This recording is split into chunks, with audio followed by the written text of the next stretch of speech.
I wanted to talk with you about channeling. And I was born and raised in a Christian home that was very emphasized in gifts of the Spirit, speaking in tongues, prophesying. About 6 months ago, I read a book called Open to Channeling,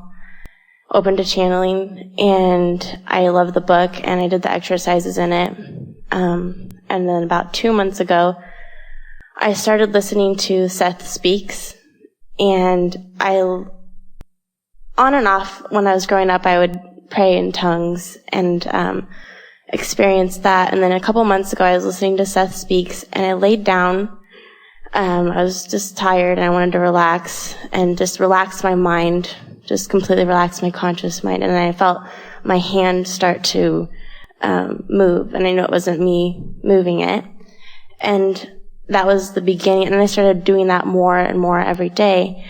And I like it. It feels connected, and I want to understand more about that. I listened to a YouTube video where you were talking about in the beginning days when Esther was receiving Abraham, how it was awkward. And now when I relax my conscious mind, I will speak in tongues, and I'll get bouts of like just hilarious laughter, like just pure laughter. And then my body will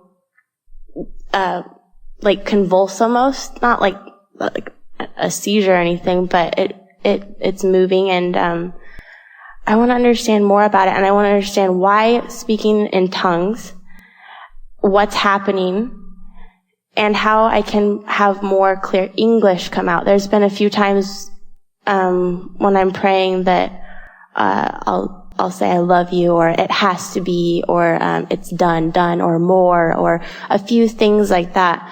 So I'm just really curious about more about that, and how I can be more open and connected. Well, there are a number of things that we want to say to you about this, and you're going to enjoy the conversation because of the experiences that you've been living. What we say is going to make a lot of sense to you. But we want to just give you some basis, especially in light of what we've been talking about already here today. Everyone is an extension of this source energy. Mm-hmm. So all of you have this non-physical intelligence that man wants to call God or source.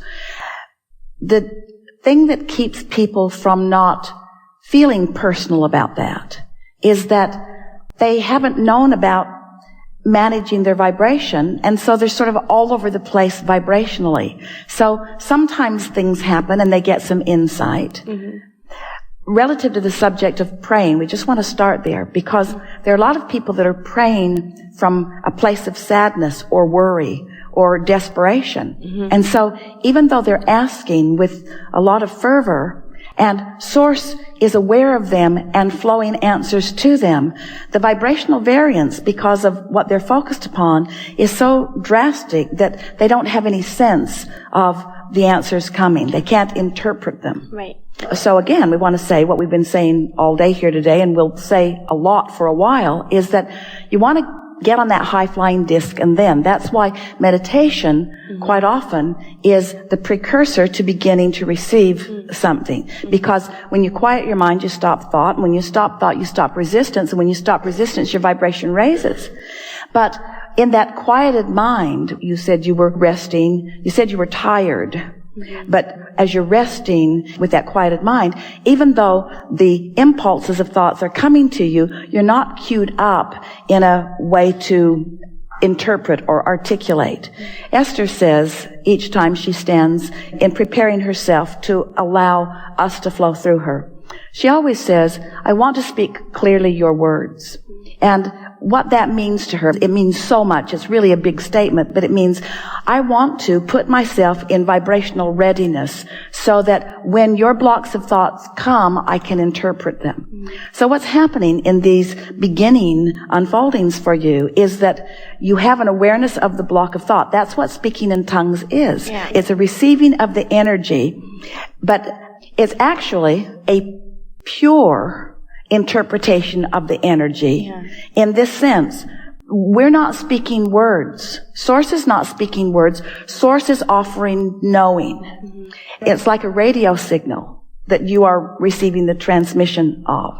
And so at an unconscious level, you will begin to interpret that radio signal into something that is meaningful. So it's just the beginning of something that will become more and more clear. In the beginning, the words are more general because the concepts are being offered to you generally. People, as they begin this process, often they're receiving words like love and all is well or be well. Esther discovered that as she was beginning this process, that when she found in her own mind the word willing, I'm willing, it was like she was finally giving herself permission to let this experience happen. Yeah. So you have a lot of momentum already going. The background that you have with your family, the background that you have in your church, the realization that that consciousness is there and that it is offering to you, the realization that you can receive it, you see.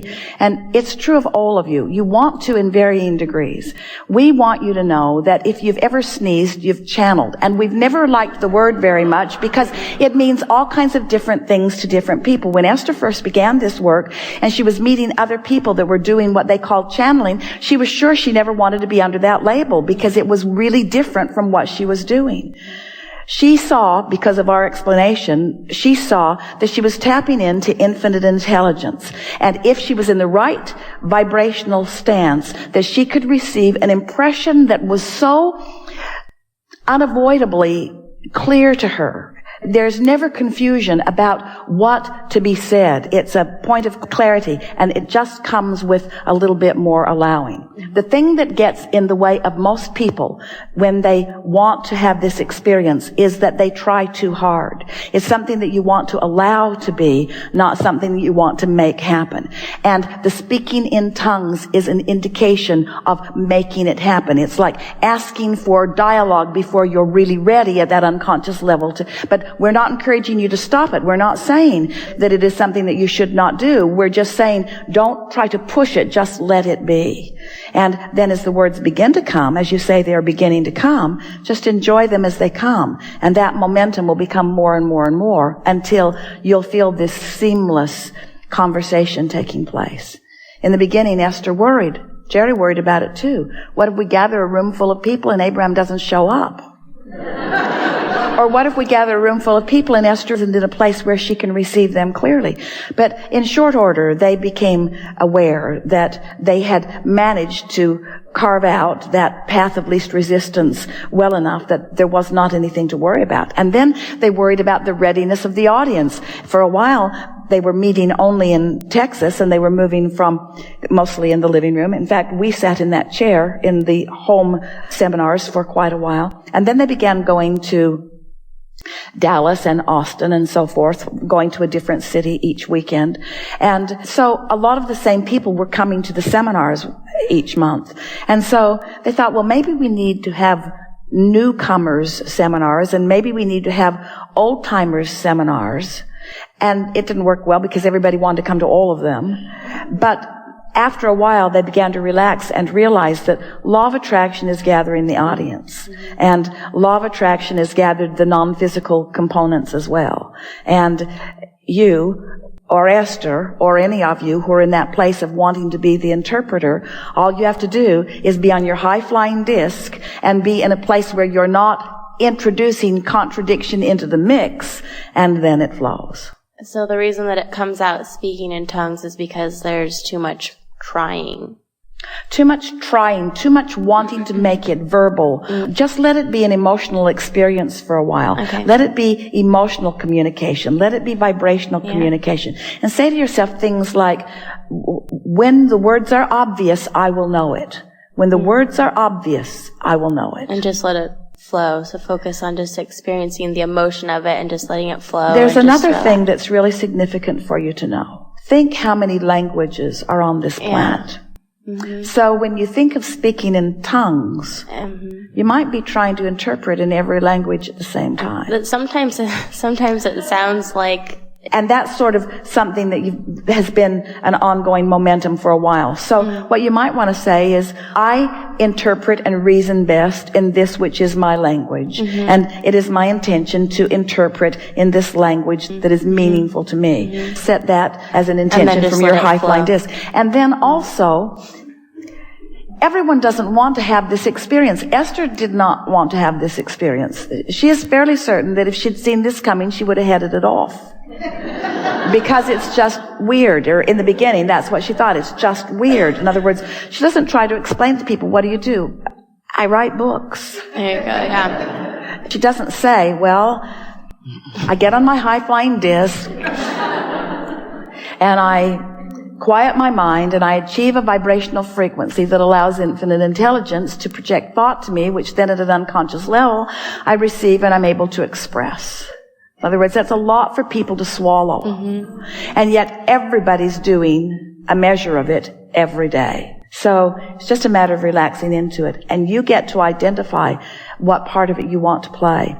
This is another piece that we think will be helpful to any of you who are looking for this experience. And that is, we've been talking about the deliberate creative process, or the creative process is 3 steps. Step 1 is ask.